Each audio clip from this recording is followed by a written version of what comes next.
What's up, everybody? Today we are going to be making marbleized paper using shaving cream, shaving foam, and we're going to use watercolor paints, but you could do this at home easily with, what's it called? Use it to make cakes, to make the icing different colors. It's called... Food coloring? Yeah, that's it. Food coloring. Thank you. That was Spencer. What's up, my dude? Say hi. Okay. So, you could use food coloring, it'd work just as good. Shaving foam, shaving cream, $1 at the Dollar Tree, or at the dollar store, and paper. So, what you're gonna do, Spencer, hold the phone, is I'm gonna do this part, not you. I'm gonna come over here and I'm gonna just spray a layer of shaving cream in each of the trays. You can reuse this, so one can should last each class. So, actually it looks best after it's reused, because it gives a background color. If you look at this right here, you can kind of see a background color, and it kind of looks better that way. So at the trays, there's a piece of plastic. Whether you're the first person or the last person, you want to smooth it out when it's your turn. You want to get a nice smooth working surface. Okay, once you get it nice and smooth, it doesn't have to be perfect, but you want it pretty smooth. Then the next thing you're going to do is you're going to pick whatever color watercolor you want to put in there. I know it's Christmas time and you might want to say, oh, I want mine to be red and green. You can do red and green. I would just be very cautious to not mix it too much if you use red and green, because red and green are what kind of colors? Complementary colors. And complementary colors do not mix well. So let me show you. If I do red and green, they turn into a yucky color if you mix them too much. So to kind of cut down on that, I might put a little bit of yellow in with them. Oh, my yellow turned brown. Yeah, that's not gonna help. That might make it worse, actually. Yeah, my yellow is kind of poopy there. Okay, then you're gonna take a stick. This is just a cooking skewer. And I'm gonna try to hold it upright, and I'm just gonna kind of swirl the colors together. And kind of marble them throughout. You don't want to overwork them. You can kind of blend them, but you don't want to overwork them, because if you mix them all the way, then you don't get that cool marbled effect. So that's probably good enough. And then take a close-up of that. And then what you're going to do is I'm going to give everyone half sheets of paper. You're going to get 2 half sheets of paper. You're going to put them in the foam. You're going to pat the baby's back. Make sure you pat them all over.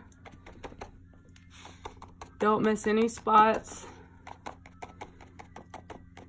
because wherever you miss a spot patting, there won't be any color. Okay, after you pat them, you're going to pull this up, nice and foamy. Just lay it on the tablecloth.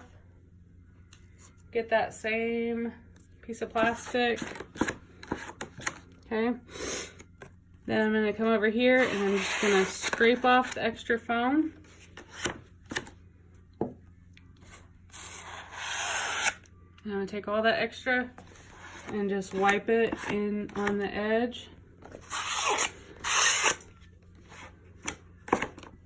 Okay, and like magic, this paper is practically dry. It smells really good. It smells like a man.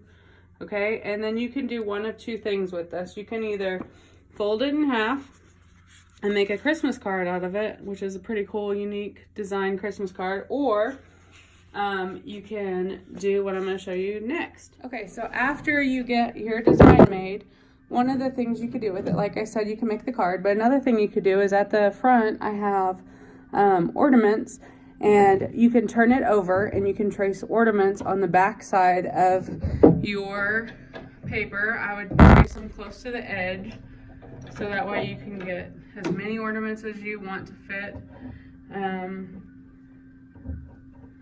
on your paper. Maybe I should have traced this on the outside of this ornament.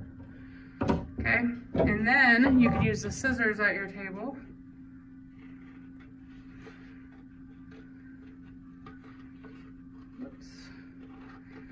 cut out your ornament.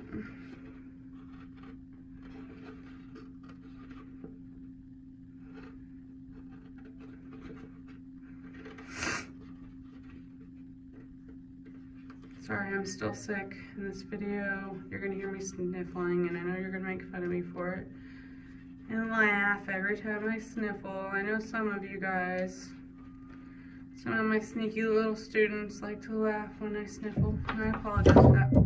Okay, and then when you turn it around, you have ornament that's got the swirl design on it, and at every table I have a hole punch, so you can just simply punch a hole in the top and you'll get some. Oh, how fun is that? Well, first of all, I missed. Me in a hurry here, I missed the top. But this hole punch is a heart. So, but you could punch a hole in the top, go get a piece of ribbon from the gift wrap area, and put a ribbon at the top. So, one of your options is to trace lots of ornaments on the back side so you can see them. And then they would all have the beautiful swirl design. Or you can simply make both of your papers into cards. Now, I want you to do one swirl at a time. So I'm going to call you by table over there. You'll do one paper at a time, and then when I call you the second time, you do one paper when I call you, and then when I call you the second time, you do the second paper. Okay, like I said, when you come back over here, you might see a tray that looks like this. It might not be fresh and clean like it was when I first showed you the demo video. So this is actually better. Like I said, this is actually better to come to a dirty tray because you just simply mix it up and you're gonna get a prettier background color to do your design on. So instead of having just your swirl design, you're gonna have this in the background to make it look better. If it gets really bad, you can kind of flip it, get the bottom, bring the bottom to the top, and then that would look better than having the lines but right now I see lines of green and red, and that would look really pretty in the background behind the swirls. So like I said, the second print and the third print are usually better than the first print anyways. So don't fight about who's going to be the second print, because everybody's going to have their second paper come through anyways. But don't think that. Don't fight over being first either. Okay, have fun.